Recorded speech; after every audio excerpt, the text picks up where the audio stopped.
I'm Sumiko Murgai Nanda, and I'm here today to bring you a series on photography with art, etc. So I've been doing photography now for over 2 decades now. And most of my work, commercial work at least, used to be fashion and people. And under the umbrella of people came street because it's a wide umbrella and covers many things. So I started doing street since about 7 years. And I would say that I started because up till then I was, of course, shooting because I was just shooting just about everything that inspired me and I liked.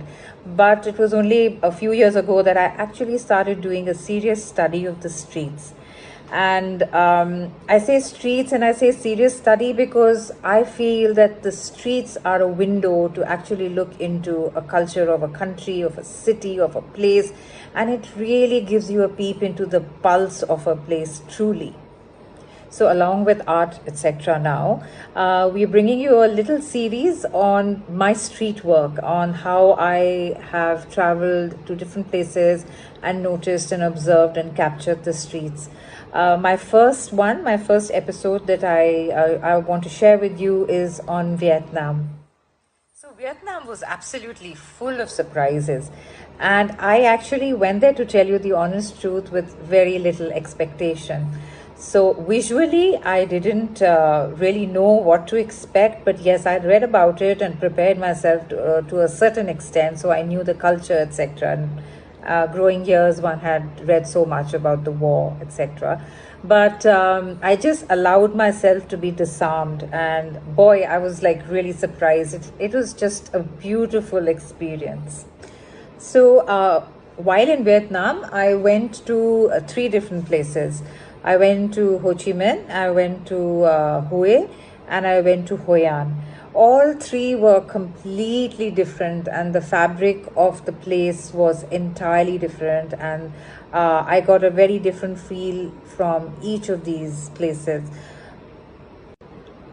The first image that I want to actually discuss with you is something that I took in Ho Chi Minh.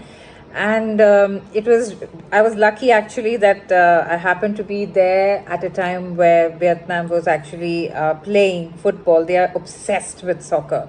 And they were playing against, I can't remember now, but there was a match happening. And it was just glorious to see the kind of festivity it brought about. So people were shutting their work, leaving from work halfway through the day and getting ready at home with family or whatever, and everybody was getting ready to party on the streets in the evening while the match was going on. And the picture that I have actually taken is basically describing, you can see in it, there is a grandson and a grandma, and they're on their two-wheeler and they're leaving their workplace. The grandma's wrapped up her shop and the boy is sitting there with the flag and all set to go and have a great time in the evening. So age no bar. But having said that, this picture I thought was nice. It's direct and it really encapsulates the pulse of the moment. The next picture that you're looking at is called Twinning. I also took this picture in the city of Hoi An. And if you look at it carefully, you'll see that these two ladies are dressed up so similarly. They are wearing similar check shirts. They are carrying the same kind of baskets and they are selling the same kind of fruit. And even the way they are standing is actually very similar. So I found a little symmetry, some sort of symmetry in this image, and that is what kind of drew me to it.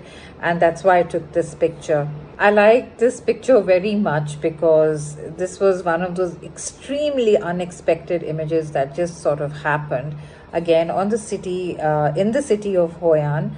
And I think this lady or this young girl was wandering about. She must have been a photographer, but definitely also a tourist. Was wondering about taking pictures, and she had this little camera bag slung on her shoulder. And while I was also on the streets, I suddenly noticed that she was looking very melancholic and pensive, and her camera bag was lying on one side, and And I took that picture, and I think little did she know that she, being a photographer, had become another photographer's muse. Like this image because it actually depicts Hoi An, which is a wonderful city where there are lots of young people, young couples who come on romantic holidays. And I think this picture is just all about being happy. And this girl was just there feeling completely happy and elated, and this her friend or whoever it was with her was just trying to take a picture of that. And I just think that it's a wonderful, lovely picture, and you don't always have to show like dark images to depict a place. But this is again the pulse of the city of Hoi An. It is a happy place with people having fun, truly having fun. I normally don't like to call or give my images any headings, but when I was looking at it, the first thing that actually came to my mind was that the people in the raincoats look like zombies just walking around, and it was just a little weird. But I have to say that street photography is all about capturing the moment. And in this place, this little touristy place called Hue, it's full of ancient tombs. And Vietnam has a lot of the most beautiful tombs in the city of Hue.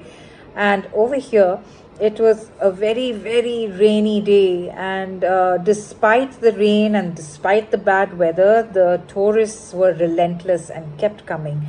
And there was a little shop outside from where they all bought their raincoats, and they all look similar. And I also wanted to do a study on the statues per se. So, there's a whole series of the statues that I shot in Hue. And the focus you'll see is more on the statue, and the people around them are just moving about. And I thought this was a different sort of viewpoint of how I looked at the statues of the ancient tombs of Hue. If you really look at it, you can actually do a study on it to see how much is going on, and it actually speaks about the different layers of interaction or observation or of whatever that is going on at that particular moment. And that's the beauty of photography, that if you actually look and observe, you can capture sometimes things that may go unnoticed if you're not really looking. In this, you'll see that there is this lady in the red, all dressed up, and there is a gentleman on the left. I don't know whether I should call him gentleman, but yeah, he's on a two-wheeler, and he is actually staring at the lady in the red. And opposite the lady on the red is actually there are these two girls who are looking at the man very disapprovingly, and the man is looking at the woman in red. And so there's just so much happening over there, and also tells you a little bit about how, I guess, women are seen all across the world even now. So for me, it just captured that instantly. I shot this picture on the night of the Lantern Festival of Hoi An, where people float these beautiful paper lanterns into the river, and they are actually quite a spectacular sight. And as I was walking around, I sort of stepped into a darker side of the alley, where I noticed this very sad old lady looking most stricken. And she was selling these paper lamps, and in fact it was quite dark, and her face was being lit by just some light that was falling from a shop adjacent to her. I sort of found a certain contradiction in the spirit of the moment, because I found that on one side there were all these festivities happening with all this brilliance of the lamps, and on the other side was this darkness and gloom on this person's face. And I am guessing this is how streets showcase contradictions in many layers of what they present to us. I hope you enjoyed what Art Etc. and I brought to you, which is a part of the series that we will be doing on street photography. I specifically chose street photography at the moment because I thought that it would be nice to do it at the time when we are all under lockdown. And yet again, and have not been able to travel and go to places that we may have wanted to go for over a year now. And this is just a little way of escaping the harsh reality of the outside world. I find and feel that it's photography has this beauty of being able to connect you to the communities outside the world. And this is why I thought that this will be a nice way for you to actually look forward to the good times that you will have in the future, and be able to go and look forward to seeing these wonderful places that luckily I have been to, and experience the enriching lives that they have. And maybe these photographs will just help you understand what they are a little bit more, or what the beauty of the place offers to you. Thank you for joining us, and there'll be more coming, so I hope you will tune in.